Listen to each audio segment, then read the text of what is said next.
নমস্কাৰ বন্ধু-বান্ধৱীসকল, আপোনালোকক ফাৰজান লাৰ্ণিঙলৈ স্বাগতম জনাইছোঁ। আজি আমি পঢ়িবলৈ গৈ আছোঁ দেৱকান্ত বৰুৱাৰ কবিতা অসাৰ্থক কবিতাৰ মূল ভাৱ। এই কবিতাটোৰ মূল ভাৱ মই বিশেষকৈ এজনৰ কমেণ্টৰ বাবেহে লৈ আহিছোঁ। আহকচোন কবিতাটোৰ মূল ভাৱটো চাওঁ। অসাৰ্থক এটি গভীৰ প্ৰেমৰ কবিতা। কবিয়ে প্ৰেয়সীৰ পৰা প্ৰতিদান পাওক নে নেপাওক সেই কথালৈ তেওঁৰ ভ্ৰক্ষেপ নাই। কবিতাটি আৰম্ভ হৈছে এটি ভাৱেৰে। গানে মোৰ নোচোৱে আকাশ, চুৱে জানো হৃদয় তোমাৰ, নেজানো সঠিক, তোমাক উদ্দেশ্যি গাওঁ যত মোৰ গীত সখী, সেয়া হ'ব নেলাগে অধিক। কবি কল্পনাৰে প্ৰিয়াৰ বাবে ফুলৰ মালা গাঁঠে, কিন্তু সেই ফুল প্ৰিয়াৰ ডিঙিত পৰে মানে শুকাই লেৰেলি যায়। কবিৰ মতে মালাধাৰী গাঁঠোতে যি খন্তেকৰ বাবে আনন্দ পোৱা যায়, অৰ্থাৎ আনন্দ বা সৌন্দৰ্য খন্তেকীয়া, কিন্তু তাৰ বেদনা যুগমীয়া। কবিয়ে প্ৰকৃতি জগতৰ বিভিন্ন উপাদান, গছ-লতা, ফুলৰ প্ৰিয়াৰ পৰশ পাবলৈ ব্যাকুল, কিন্তু সেই শ্ৰেষ্ঠ ব্যৰ্থ। প্ৰকৃতিয়ে যিদৰে কবিৰ হৃদয়ৰ দুখ বুজিব নোৱাৰে, তেনেদৰে তেওঁৰ প্ৰেয়সীয়েও বুজিব নোৱাৰে। অথচ ব্যাকুলতাৰে কবিয়ে বিচাৰে প্ৰিয়তমাৰ সান্নিধ্য, আৰু এনেদৰে অপেক্ষাৰ কবিৰ জীৱনলৈ নামি আহে মৃত্যুৰ ছাপ। মৃত্যুৰ উপলব্ধিয়ে কবিক জীৱনৰ ক্ষণস্থায়িত্ব উপলব্ধি কৰাইছে। পোহৰত হাঁহি নাচি উঠে যি পৃথিৱীখনি সৌন্দৰ্যৰ পিন্ধি পুষ্পহাৰ, নিৰলে লেৰেলি পৰে মৰণ ছাঁ লাহে লাহে নামে সন্ধিয়া। মানুহৰ জীৱনত এটা মূৰত আছে প্ৰেম আৰু আনটো মূৰত আছে মৃত্যু।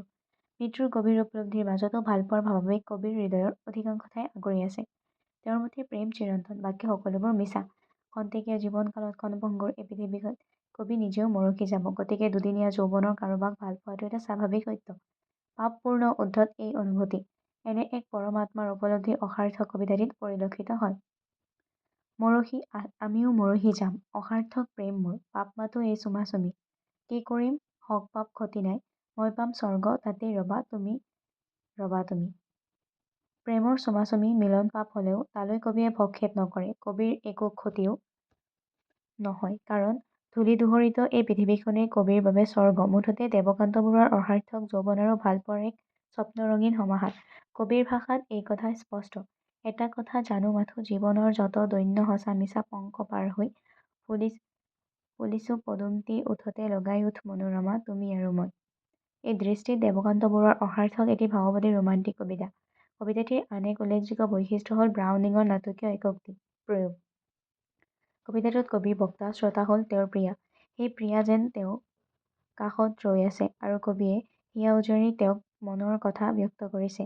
এই খন্তেকীয়া একোক্তিৰ প্ৰয়োগৰ যোগেদি দেৱকান্ত বৰুৱাই অসমীয়া কবিতালৈ আধুনিকতাৰ বাৰ্তা কঢ়িয়াই আনে। অসাৰ্থক কবিতাটোৰ লগত ব্ৰাউনিঙৰ দ্য লাষ্ট ৰাইড টুগেডাৰ শীৰ্ষক কবিতাৰ মিলন আছে। ইয়াত মই অসাৰ্থক কবিতাটোৰ মূল ভাৱ লৈ আহিছোঁ। যদি আপোনালোকে কিবা বুজিব নোৱাৰে তেন্তে মোক কমেণ্ট কৰি দিব, লগতে মই আপোনালোকক ৰিপ্লাই দি দিম। আৰু মোৰ চেনেলটো ছাবস্ক্ৰাইব কৰিবলৈ নাপাহৰিব। ধন্যবাদ।